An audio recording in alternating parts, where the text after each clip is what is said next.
Hello everyone, welcome to my channel. My name is Priscilla. Thank you for being here. Welcome to PG Budgets. In this channel I do a lot of videos about budgeting, and recently I've been doing videos about bullet journals, and I'm bringing you another bullet journal video, and this one is about my new listing on Etsy. So I'll be selling custom bullet journals, and I'm just bringing a video making a video to explain a little bit more about that. But now I'm going to show you the 3 colors I have available for the bullet journals, and as you can see, gray is one of them. I also have a black one, black cover, but they all have white pages.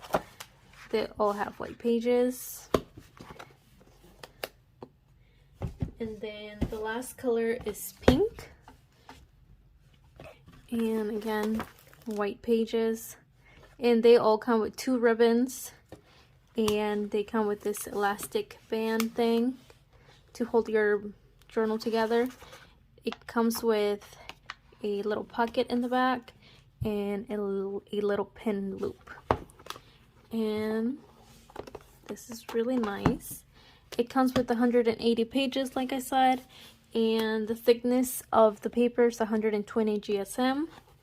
And I also wanted to show, I cut off this piece of paper I had. This is 7x9. It's what I see most people in the budgeting community use, a planner that measures 7x9 inches. And this one is 6x8, so it's 1 inch less on each dimension. And I just wanted to show you a little comparison so you had a little visual. If you have, you know, a 7x9 and you would not mind going to a 6/8, or if you do mind, then obviously this would not be a great fit for you. But yeah, that's just something to keep in mind. And here, so you can see, inch here, inch there, smaller. So to me, that's not something crazy. Even though my current planner, it is a lot bigger.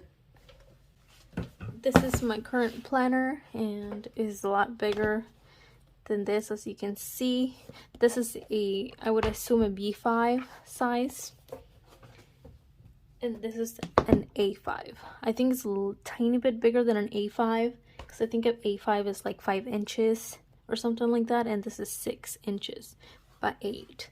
So it's a little bigger because it is bigger than my A5 from Notebook Therapy, and as you can see, it's about an inch smaller, and just a tiny bit smaller on this side too. You can't really see, but there you go. So I think this is a true A5, and like I said, this is a tiny bit bigger, which I really like this size. But yes, I just wanted to explain that. Also, on my Etsy shop, I'll post a little clip of what I'm talking about. But on my Etsy shop, I have 2 separate listings for my custom bullet journal, budgeting bullet journal. One is with doodles and one is with no doodles. So obviously the one with doodles, since it takes longer to draw little doodles and everything like that, it is a little bit more expensive than the one with no doodles. And if you don't care for doodles or anything like that, then a no doodles option would be better for you. But if you do like doodles and looking at little drawings and things like that, then the one with doodles would be more ideal for you. Also, if you haven't watched my budgeting bullet journal setup, you can go ahead and go watch that if you want. This is on there. I'm just going to show you a little flip through of it. And this is just an example of what your custom bullet journal can look like. This is my own, and it is on a black page. I would not be offering black page journals just because these are really expensive, and it's not very ideal to sell because it would have to be really expensive. And I don't see a lot of people using like black pages, so I didn't think anyone would want it, honestly. So for now, I am not offering black page notebooks. Only white pages. But yes, this is just a little flip through of that if you want to go check out my video. Also, one more thing. If you do get my custom bullet journal, budgeting bullet journal, one thing is it's only for budgeting. I do not want to do like personal planners. I wanted to strictly have it be a budgeting bullet journal. I do keep my personal bullet journal and budgeting separate, so I have two journals. So and I think most people in the budgeting community have that as well. I'm not 100% sure, but I think so. And I just don't want to do a personal bullet journal because it would take even longer, and again, it would have to be more expensive. Another thing I want to say, making or selling custom bullet journals is not my original idea. I got it from Riley Autumn here on YouTube. She's amazing. Check out her videos. She's amazing. And if you do want a custom personal bullet journal, go check her out. Her journals are amazing, like I said. And yeah, I just wanted to say that because it's not my original idea. And I am making it a little bit different by making it only about budgeting.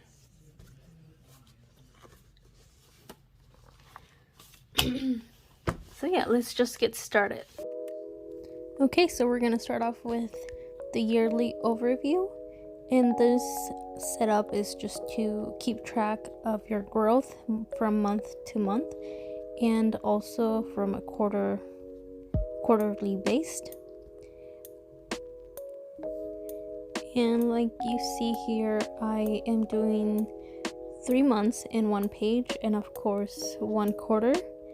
And right now you just see me doing a bunch of lines with a fine liner from Mr. Pen. It's a dupe for the Micron fine liners. And yes, so what I'm doing here for the tracking is income, expenses, savings, and debt.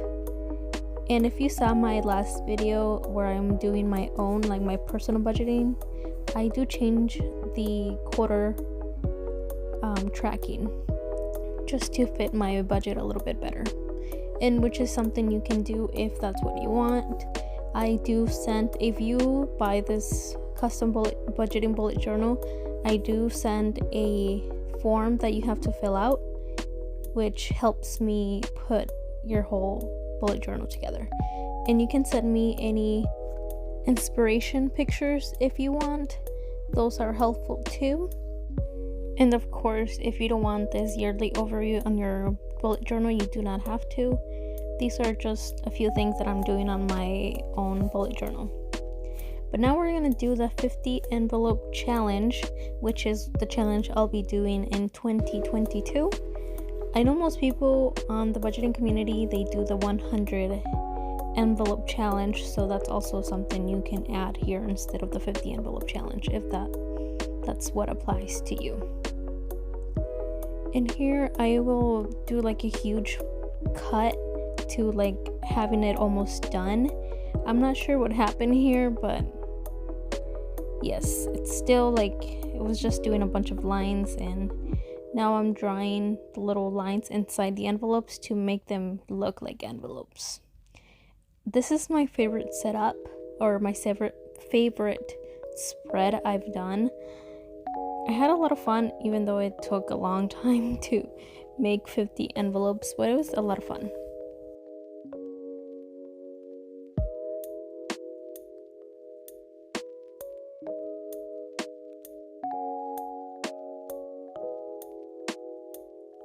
And of course, I'm just writing down the title here. I'm using a mile liner from Zebra.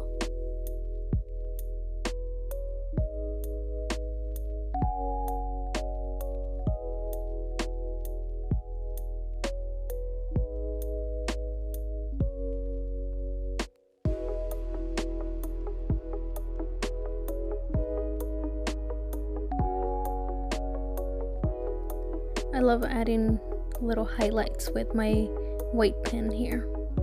It's so cute. It makes everything look much better. Okay, so now we're gonna move on to my $1 challenge and $5 challenge. Honestly, this is not my favorite setup. I feel like the color is not very cute. But yes, and most people do the 1, 5, and 10. I personally only do the $1 challenge, but I just wanted to do this a little bit. Like, I know a lot of people do the 1 and 5, so that's why I did these 2 trackers.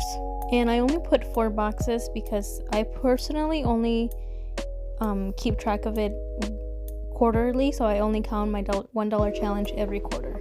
I do not count it every month. But if you do count it every month, that's something you can do too. But now moving on to the debt tracker. And same thing here, I just kind of, I don't know, I was having a lot of issues with my phone because it was running out of storage, so it did cut off a lot.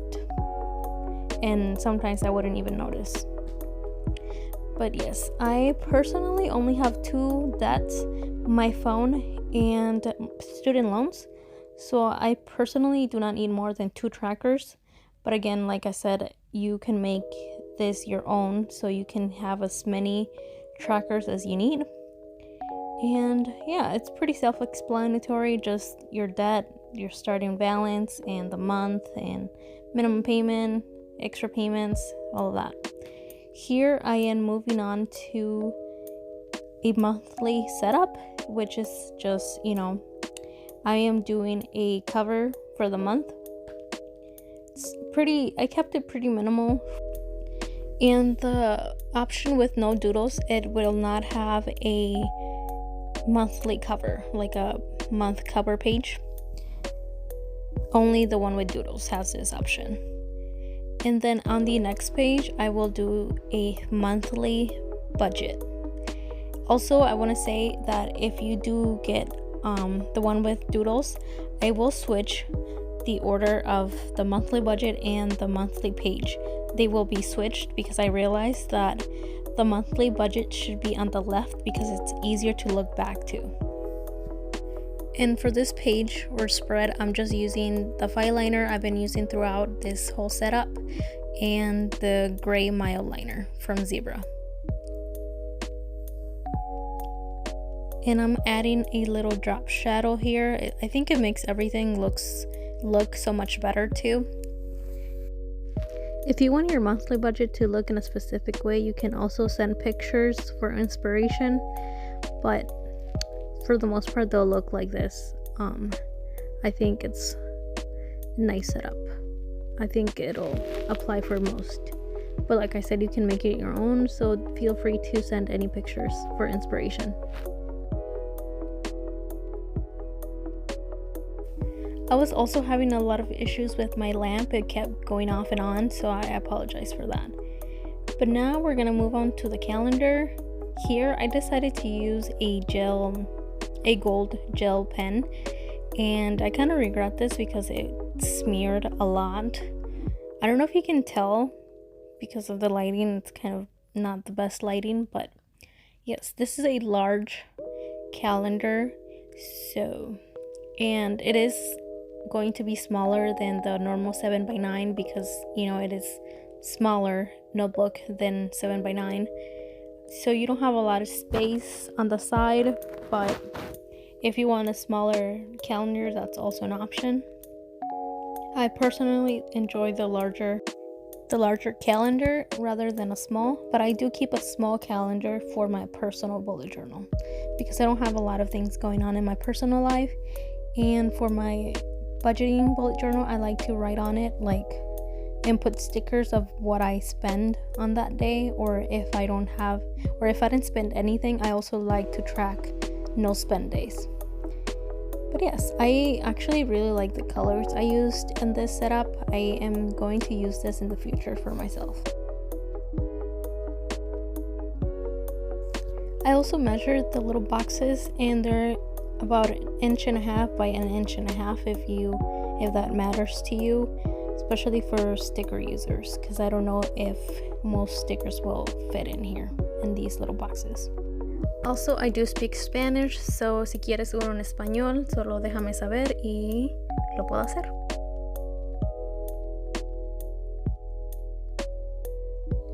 Okay, now we're going to do a spending log. Some people may know it as transaction log, but I just call it a spending log because I'm just logging what I'm spending basically. So yeah, and it's just, this one was pretty simple. It was just like a little box, and it just has a spot for date, the category, and the description, and the total spent. And I really like it. I'm also keeping one for credit cards if I use my credit card. And I do not do a spread on this book, but on my personal one, once I get to it on a monthly basis, I will be doing a credit card log as well. If you are interested in that, that'll be coming next month. All the markers I'm using on here are the Super Tips by Crayola, if you're wondering. But then we are going to move on the paycheck breakdown. Paycheck breakdowns are my favorite. This was a really simple spread, honestly, but I really like how it turned out. It's not perfect, but I really like it. Like I said, it just has a bunch of spots for every category that you may have. And I don't do mine on a notebook. I started doing them on my iPad, and I don't think I'll ever go back, to be honest. In one of the questions in my form, it says how many do you need. If you need any, it has like an option for 1, 2, or 4, so 1 per each week that you may need a paycheck breakdown for. So yeah, and yeah, that's pretty much it for this spread. I'm just writing down like the categories and all of that. You can also tell me how many spots per category you need, or if there's certain categories that you do not need on a paycheck breakdown. And the last spread I'm doing in this video is a weekly check-in. Honestly, I don't do weekly check-ins like this, but I see a lot of the people in the budgeting community do check-ins like this, so that's why I did a spread like this. I'll post a picture of kind of the spread I'll be doing in my own personal one. Okay, so here's the picture. I like to have a section for what's going to the bank because sometimes I use my card or anything like that, and I want to know what it has to go to the bank. That way I keep track of all my expenses and I know what is owed to the bank or to my card. And if you want to have a different weekly check-in spread, just let me know, send a picture, or just explain of kind of what you want, and I'm sure we can make something happen. And right now you can see me just erasing all the pencil marks. Also, I want to explain that inspiration pictures are welcome. So like I said, like I've been saying, you can send me inspiration pictures, but that's all they are, inspiration. I will not be doing spreads that look exactly like the picture, just because I don't want to straight up copy anyone. If you have any questions, just make sure you comment down below and I'll answer them whenever I can, or as soon as I can. Okay, so now we're gonna do the final flip through. Here's the yearly overview. I love the colors in it. I do not have any doodles on any of these, but that's an option that you can have if that's what you want in your journal. 50 envelope challenge, the other challenges, a debt tracker. Like I said, these are not all the spreads you can have. These are just some of the ones I decided to do on this journal, just to show you what some of your journals can look like. And here's a beautiful calendar. I really like this calendar, the way it looks, the size of it, everything, the colors. And like I said, the paycheck breakdown are one of my favorite things in the budgeting community. And the spending log is really helpful in my budgeting and my finance. And here's the last spread, the weekly check-in. Like I said, if you have any questions, just comment down below, and do check out my listing if you are interested in getting a bullet journal. Thank you everyone for watching. Have a nice day.